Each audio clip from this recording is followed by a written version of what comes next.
Okay, y'all. So look, I change my blades every $2,000. So yeah, look at that, man. Yeah. So I'm gonna put new blades on it, and I'm dipping, man.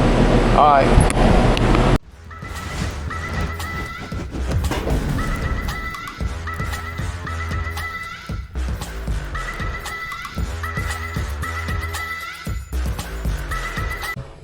Okay, guys. So Friday morning, man. Friday morning. I'm gonna. Well, number one thing I need to do is I need to change the blades on my mower right here. I got a couple yards to cut. Well, I got to go out to the one in Fairburn. She got a down tree, she said, on her property. I don't know if you know what she's you know what it's gonna pay, but it's probably not a big tree. Probably just a little one fell out of the woods. So yeah. This tire right here I need to change. Just want to make sure I got the right socket. So about 3 or 4 things I'm gonna do. Damn, man, what a pain in the ass. I'm gonna get this tire off. I'll just come back here with the skid and pick it up, and gonna go get that tire off and drop it off at the tire shop on the way. What else I got? I need to grab the forks here because I'm gonna pick this mower up. I tried to change the blades in the field yesterday, and the bolt that holds the blades on, the blade bolt, it's rounded almost, it seems like. So I don't know how I'm gonna get it off. I might have to weld a bolt, a nut to it or something.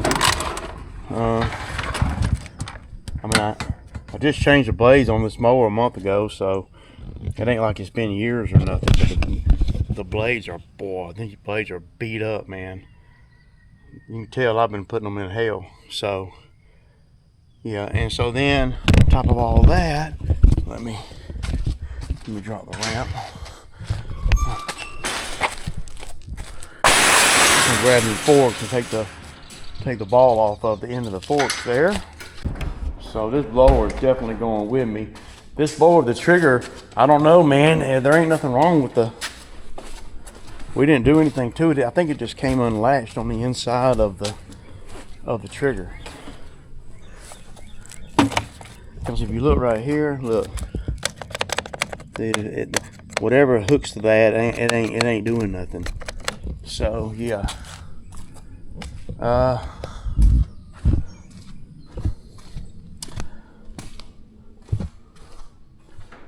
So this is my aunt's mower that I was talking about. I'm gonna go on and get the deck off this morning. Not a big deal. I don't really even need anything but a wrench and so I'm gonna do that real quick. I'm gonna put the camera up though. Okay, y'all. Good morning. Good morning. It's Friday morning. Like I said yesterday, we're not working, but I'm working. I've already been up. It's 9:30. I've already been up in the shop. I got the mower deck off of my aunt's mower. Got it on the welding table there where I can, you know, fix it. I got the blades changed on my X-Mark, and a few other little things. But man, it's so hot already. It's saying 74 degrees, but it's not. So my Fairburn customer finally called me. And, you know, so I'm going to go out there and do that property. But before I do all that, I'm going to go by the steel dealer. I'm going to drop this blower off. They might take it apart and fix it right then and there. I don't know. I mean, you never know. I mean, I just picked it up from them a week and a half, 2 weeks ago, and we haven't even used it but a handful of times, and it's already messed up. I don't think they're going to make me pay, but you never know. Either way, I can't use the blower, and I'm not going to take it apart myself. At this point. Now, if I take it over here and they tell me $150 to fix it, well, then I'm going to bring it back home. I'm going to be upset, number one. And number two, I'll bring it home and I'll try to fix it myself. But I don't think they're going to do that. I think what they're going to do is they're going to basically just, well, worst case scenario, I think, is they'll fix it.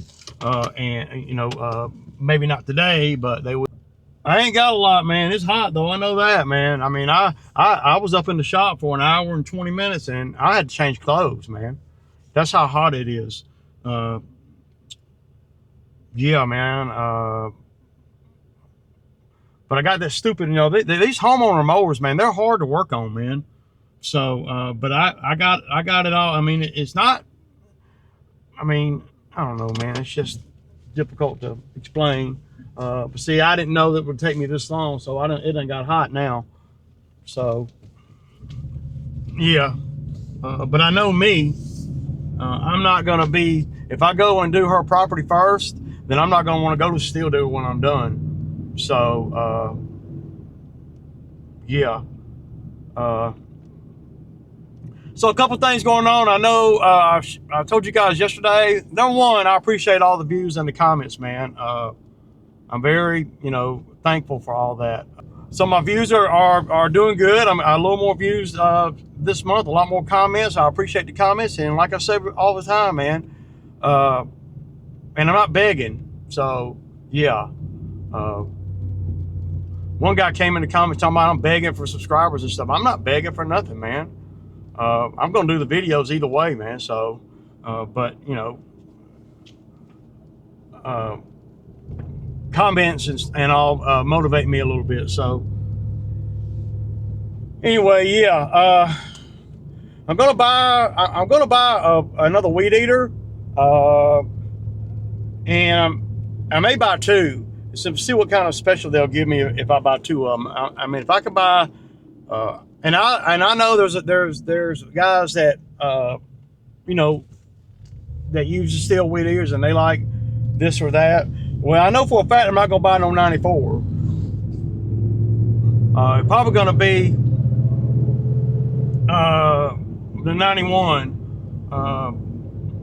because last week when we were out here and I had both the guys out here. I mean, I got 5 weed eaters and only 2 of them are running like they're supposed to. One of them's got a busted shaft. The other one won't start.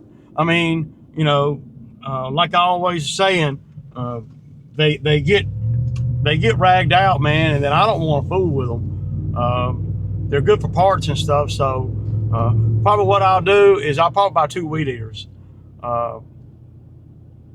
One for me and one for Cam. That'll be Cam. Cam will be the only one using that weed eater. It'll be his weed eater. So, well, no, it ain't his weed eater, Ray. It's the Venice's weed eater. Well, yeah, but you know, it's good to. I think it's you know, it's good for morale. You know, a new weed eater for the new guy. You know, so I'm definitely going to do that. So the one thing I did not do that I was going to do, I meant to do, is take that trailer tire off. But for me to do that, I was going to have to move all the attachments out of the way. So on the equipment trailer. So, and I'm getting started late today, but I'm really not because I was in the shop. I was in the building up there at 10 minutes to 8. So same as usual. If I was solo though, damn dog. If I was solo, I would start earlier. You know, if I knew I had to be out here solo. See, I know I do watch a few channels, and I get channels in my feed a lot. There's one guy, and I don't know, I can't think of the name, and I'm not going to dig for it. I'm just going to chat on it for a minute. And I don't know if he just started this year or last year or whatever, but he's pretty entertaining, I will say that. And he,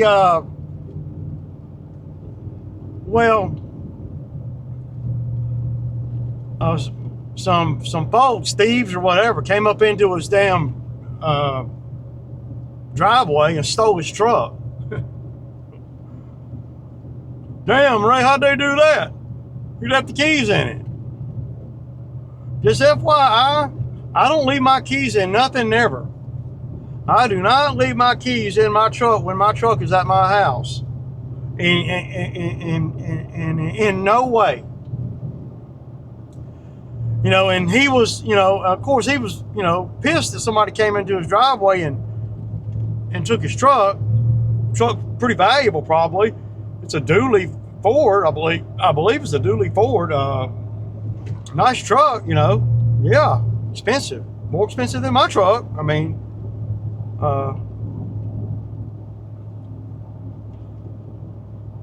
but after it happened, he got the truck back, and they found it in the middle of the road somewhere, and you know, he got it back. You know, that same, and he went on to, well, he went on to justify leaving the keys in the truck. You know, just like it sounds like some shit that I would do if I did that. Well, man, if you don't leave the keys in the truck, they're just gonna break the windows. You know, or if you lock the truck, they just gonna break the windows. Okay, well, that's what they have to do. I mean, you know, I'm not gonna leave the truck unlocked, leave the keys in it where somebody can just hop in the truck and crank it up and pull off. I'm not gonna do that for sure. Got to make it a little bit harder for them. Put it. I gotta let me see how did he put it. He put it like this: like, if somebody wants to steal your truck, they're gonna steal your truck.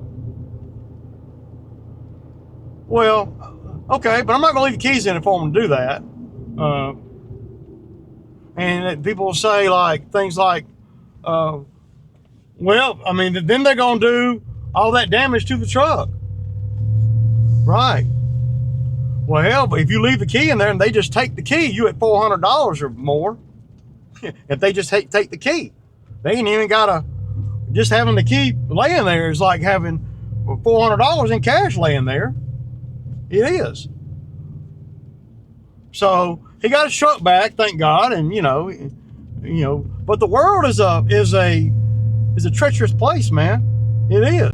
You just can't make it easy for people to do that. Well, they do more damage if you lock the truck up. Well, really? Because at the end of the day, it ended up, of course, he didn't point this out, and I don't blame him. I'd be embarrassed too, and I'd be trying to justify why I left the keys in the truck, I guess, you know. But he knows when he looks in the mirror, there's no excuse in leaving the keys in the truck. I bet he don't do it no more. And I know he's looking in the mirror saying, damn, man, because at the end of the day, it's going to end up costing him more than a broke window or whatever. They break the window, well,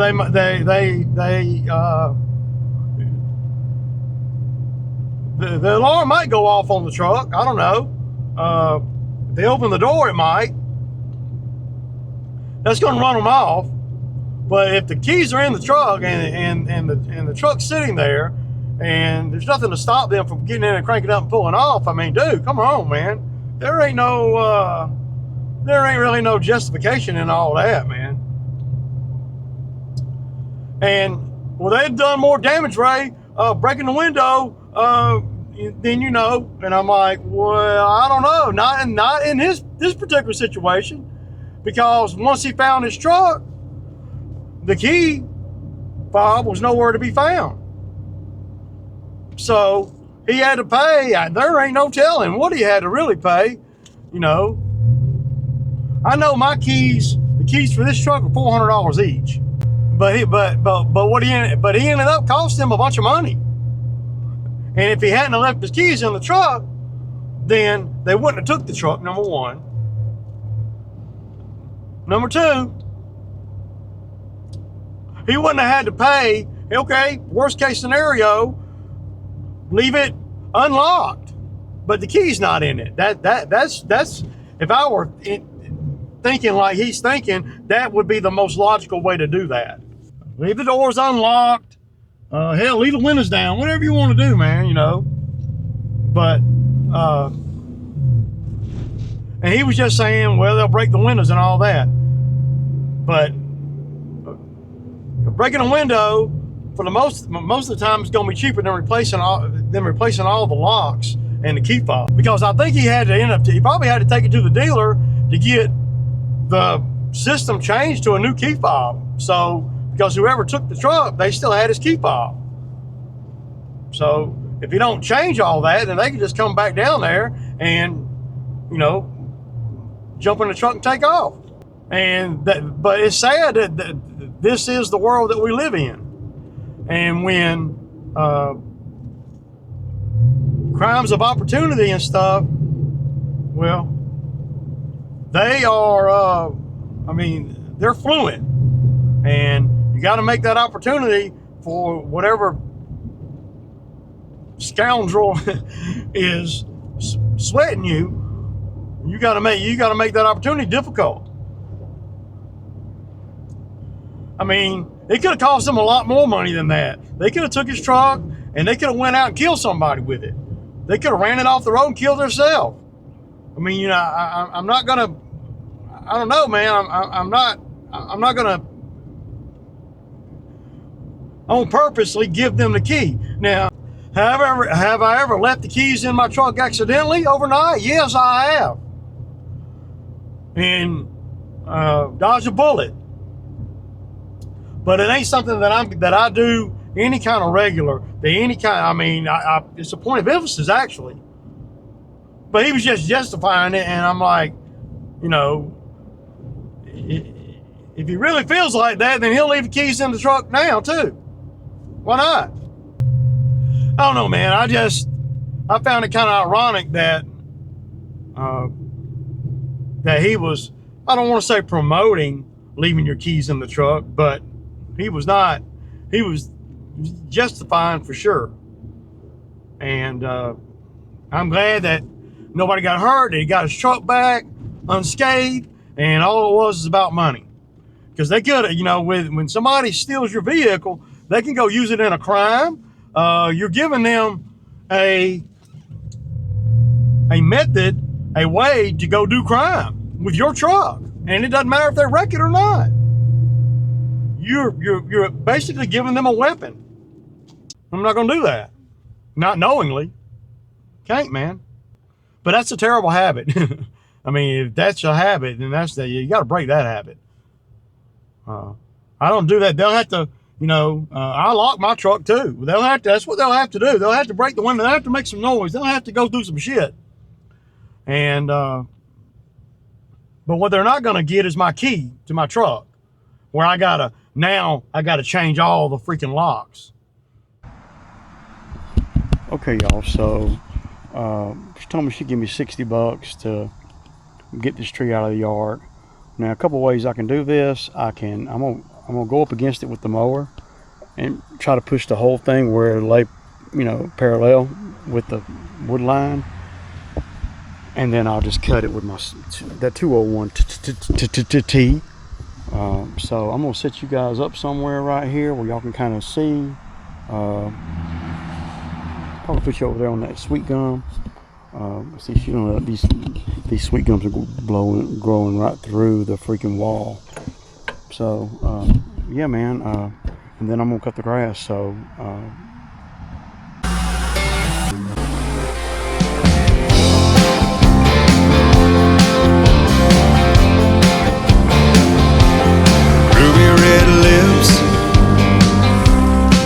I've been waiting all day to kiss, finally quitting time,